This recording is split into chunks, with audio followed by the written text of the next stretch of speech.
जय हिंद दोस्तों। आज का वीडियो में हम समझेंगे तना यानी स्टेमिना के बारे में कि तना होता है क्या।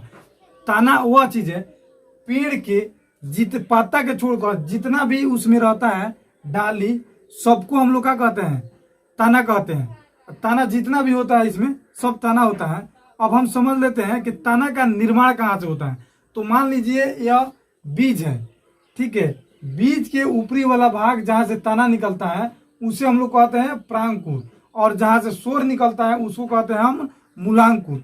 सबसे पहले इसमें मूलांकुर निकलता है। मूलांकुर जब बड़ा हो जाता है तो धीरे धीरे करके इसमें से प्रांकुर निकलता है। इसका जो तना का विकास कहाँ से होता है, प्रांकुर से, ठीक है। यहाँ पर प्रांकुर से देखिए धीरे धीरे निकल रहा है और यहाँ पर फोटो में भी दिख रहा होगा समय के अनुसार ही कितना कितना बड़ा हो रहा है। इसको भी फोटो को भी देखते चलिएगा, इसमें फोटो भी लगाते चलेंगे, ठीक है। समझते हैं जियोट्रॉफिक मतलब नीचे की ओर। क्या या नीचे की ओर से तना निकलता है, नीचे की ओर से नहीं ना निकलता है, ऊपर की ओर से निकलता है। इसलिए यहाँ पर निगेटिव चार्ज होता है, नीचे की ओर से निकलता है। लेकिन यहाँ पर दिया है फोटोट्रॉफिक यानी ऊपर की ओर। इसमें ऊपर की प्रांकुर मैंने ऊपर की ओर होता है, इसलिए यहाँ पर पॉजिटिव चार्ज दिया गया है। अब हम समझते हैं इसके विशेषता के बारे में।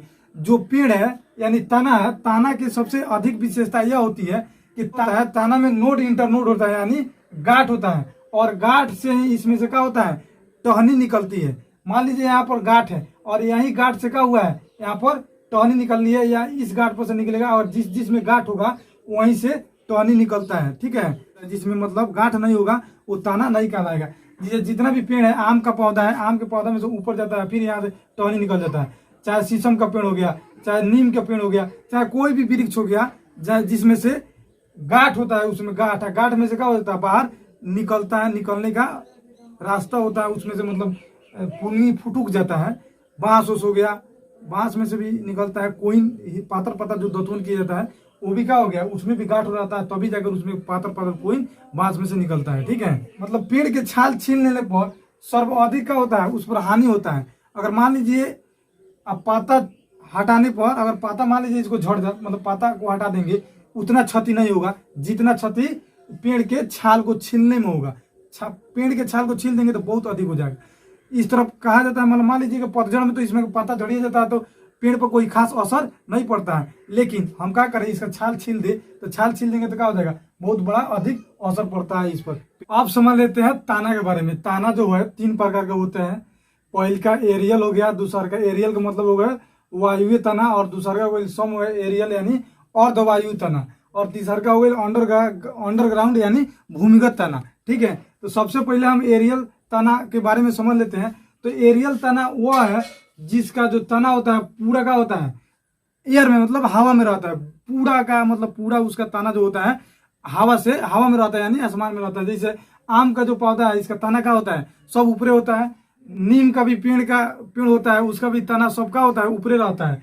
बरगद का पूरा ऊपरे रहता है, और जामुन का, पीपल का, जितना शीशम का जितना भी पेड़ रहता है उसका पूरा का होता है। जितना मोटा मोटा मतलब विशाल पेड़ होता है उस सब का जो तना रहता है सब ऊपरे रहता है। उसी को हम लोग कहते हैं वायुवी तना। वायुवी तना का मतलब होता है जिसका तना क्या हो, धरती के अंदर नहीं, धरती के ऊपर जितना होता है उसी को हम लोग एरियल तना कहते हैं, ठीक है। ये दूसरा में हो जाता है अर्धवायु तना। अर्धवायु तना का मतलब होता है कि जिसका तना जो आधा धरती में रहता है, आधा धरती के ऊपर रहता है। जैसे घास हो गया, घास जो होता है आधा का होता है धरती के नीचे रहता है, आधा ऊपर रहता है। जैसे बहुत सारा घास उगा रहता है, मान लीजिए घास है और घास के आधा का रहता है धरती के नीचे होता है।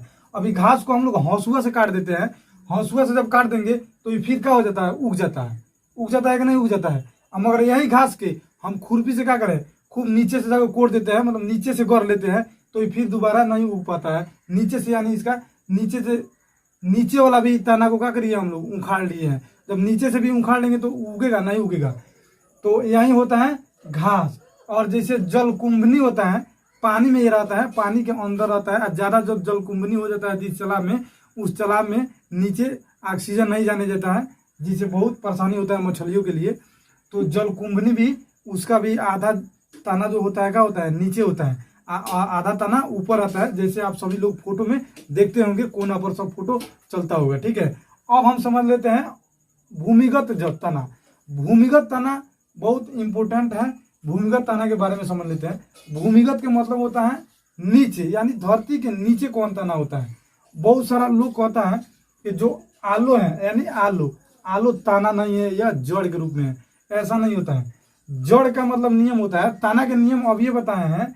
जड़ का होता है, जड़ एक बार नीचे हड़ाक दे नीचे जाता है, यानी मान लीजिए वृक्ष है तो इसमें साफ नीचे जाता है, हड़ाक दे नीचे, मगर इसमें कोना कानी होता है, कोना कानी होता है, जड़ में कोना कानी होता है। मगर जो ताना होता है, ताना होता है, ताना में गांठ रहता है, आलू में भी गांठ रहता है। देखिए फोटो पर, वहां पर आलू गोल गोल रहता है और गोल में यहाँ पर नोखी नोखी रहता है, कहीं कहीं खाल खाल रहता है, कहीं खाल ऊंच रहता है। उसी में से क्या होता है, डिबिया फेंकता है, वही गांठ है। तो ये जड़ नहीं है, यह क्या चीज है, आलू क्या है, तना है। जैसे में ओल जो है हम लोग खाते हैं, गला भी बहुत, मतलब खाने पर गला का होता है, इची होता है, सब्जी बनता है ओल के, गला काटता है ओल में भी देखिए फोटो यहाँ पर दिख रहा होगा, ओल में भी वैसा ही होता है। यहाँ पर क्या होता है, ओल में भी गांठ रहता है, इसलिए उसे हम लोग क्या चीज में गिनते हैं, तना में गिनता है। ठीक है। अब अदरक हो गया, अदरक में भी देखिए, अदरक यहाँ पर फोटो दिख रहा होगा, उसमें भी क्या चीज है, गाढ़ा है, इसलिए उसमें मतलब उसमें गांठा है, मतलब गांठ है, गांठ। तो गांठ में से वहीं से क्या होता है, पुलंगी फेंक देता है और निकल जाता है। ठीक है। अब हल्दी हो गया, हल्दी में सेम टू सेम वैसा ही होता है। ये सूखा हुआ हल्दी है, जिसको उसीन कर और मतलब सुखा दिया गया है वो है, मगर असलियत में हल्दी का किस तरफ होता है, अदरक के ही तरह होता है। उसी को जब हम लोग क्या करते हैं, मतलब उसीन कर उसको मतलब बाफ कर अलग सुखा देते हैं, तो ऐसा हल्दी बन जाता है और केमिकल मिला के इतना रंगीन दिख रहा है, नहीं तो इतना रंगीन होता नहीं है, यह अदरक की तरह होता है। तो इसमें भी क्या होता है, गांठ होता है, मतलब मान लीजिए ये अदरक हो गया, तो इसमें कहीं कहीं खाल रहता है, इसी में जो क्या करता है, डिभी निकल जाता है, वहीं से फलता है। और हो गया हल्दी। अब हो गया लहसुन में भी क्या होता है, गांठ होता है और उसमें से निकलता है डिभी और वही होता है। और यह हो गया प्याज में भी सेम टू सेम वैसा ही होता है। तो ये सब हो गया कौन, भूमिगत तना हो गया, यानी भूमि के नीचे रहने वाला तना जो हो गया, कौन तना, भूमिगत यानी अंडरग्राउंड तना हो गया। तो ताना के प्रकार तीन अब समझ लेते हैं। भूमिगत ताना के 3 प्रकार में बांट देते हैं। तो 3 प्रकार में बांट देते हैं। तो पहले का हो गया कंद, यानी कंदमूल जो नीचे से खाया जाता है, कंदमूल यानी खाद। इसके सर्वाधिक भाग को क्या किया जाता है, खा लिया जाता है। जैसे आलू हो गया, ओल हो गया, उसको आलू का थोड़े होता है कि आधा फेंक देते हैं आधा नहीं, उसको पूर्ण रूप से खा डालते हैं। ठीक है। एक हो गया प्रकंद, यानी गांठ या अदरक और हल्दी में होता है। तीसरा हो गया सलकंद, यानी इसमें पानी की मात्रा ज्यादा रहता है, जैसे लहसुन हो गया और प्याज में हो गया, ज्यादा इसमें क्या होता है, पानी होता है। तो आई होप आप सब इस वीडियो में तना के बारे में अच्छी तरह से समझ गए हों। मिलते हैं नेक्स्ट वीडियो में, तब तक के लिए जय हिंद जय